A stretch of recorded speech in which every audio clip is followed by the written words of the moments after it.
Hi everyone, welcome to my channel. I'm here to recommend our favorite books from age newborn to 1. The first one is Brown Bear, Brown Bear. I prefer this paperback version of it because the pictures are big and then the children don't have any distractions. All they see is these beautiful, colorful pictures. Text repeats itself, which is really nice. Horse, blue horse, what do you see? I see a green frog looking at me. So it's falling into pieces because we read it so often. I actually survived an international flight with a 9-month-old just by reading this over and over again. So it's priceless. The second one is The Very Hungry Caterpillar. This is actually the puppet book, which is nice because they actually like playing with it and give it kisses. On the other hand, it doesn't really have the whole story to it, so just choose whatever you like, but the story is a must. It's really sweet. It's obviously about a hungry caterpillar, and it has all their favorite foods like apple or cake. It's really sweet. They love it. Next one is the Lip the Flap book. I actually have 2 of them. The first one is Dear Zoo. It's really sweet. It's with all the animals. I wrote to the zoo to send me a pet, so they sent me a lion. He was too fierce. I sent him back. Until the end, they actually get, not a monkey, a puppy. He was perfect, and I kept him. I really like this. It encourages them to be independent and give them a sense of succeeding when they manage to open it in different ways, which is really fun. And also it has like an element of surprise for them, which is nice. Where's Spot? That's the second Lip the Flap book that I love. It's really has some kind of like an innocent to it. Mommy's looking for Spot. Is he behind the door? No. Is he under the bed? Is he in the clock? Is he in the pink piano, which I wish we had in our home, but we don't yet? No. So where is he? He's hiding in the basket. It's really sweet. Mommy finds him. And then Mommy's dreams come true because Spot eats his dinner. It's charming. I love it. The next book is a Touch and Feel book. I recommend this one specifically by Bart Baby Touch and Feel. First of all, because it is truly soft and it's a really nice to introduce them. Some of these aren't.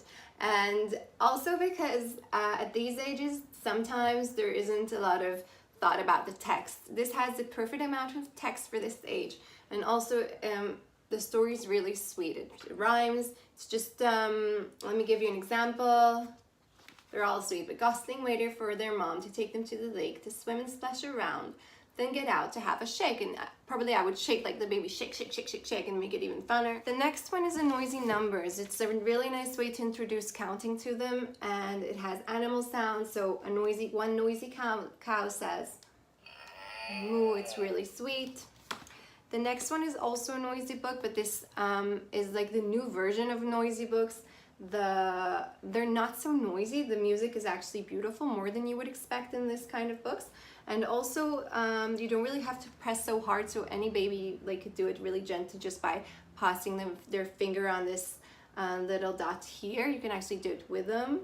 So it's beautiful. This is one about music by Noisy Crew. They have a whole series of them, but also the Osborne ones that I recommend for older ages have the same kind of way to press, which is amazing. My next book that I recommend is The Nose book by Dr. Seuss. It's like a first introduction to Dr. Seuss books that I love. I chose this one specifically for younger ages, but just because it's about noses, which is a really fun subject for babies. You can already introduce them to their nose and your nose and press it. So I feel this is a good way to start, but also they have a whole series of these. There's Mr. Brown Can Moo, How About You, which is beautiful, really found sounds. So that one's also good. So this one, just an example, is I see a nose in every face. I see noses every place. A nose between each pair of eyes. Noses every size. Really nice. The next book is an Incy Wincy Spider book. I'm not recommending it because it's a noisy book. I actually don't recommend buying a noisy book with a story or a song because it's actually a distraction.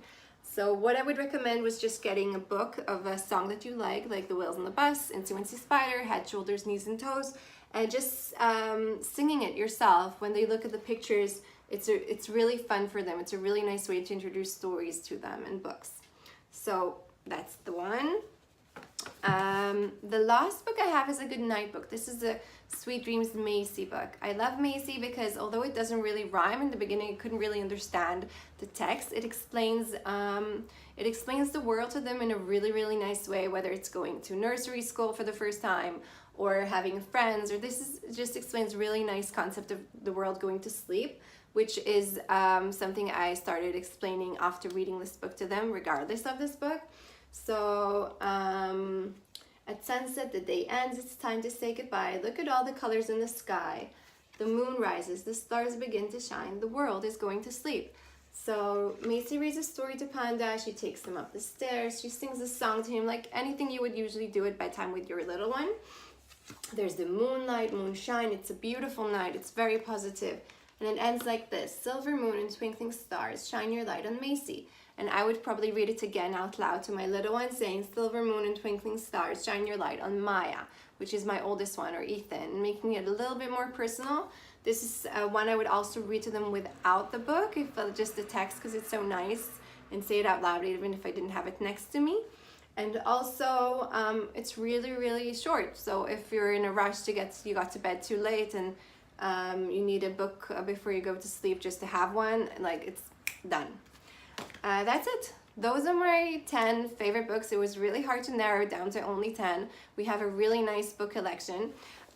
If you'd like to hear what books I read to my older ones, if you'd like to recommend books that I didn't suggest, write them down below. Also, don't forget to subscribe.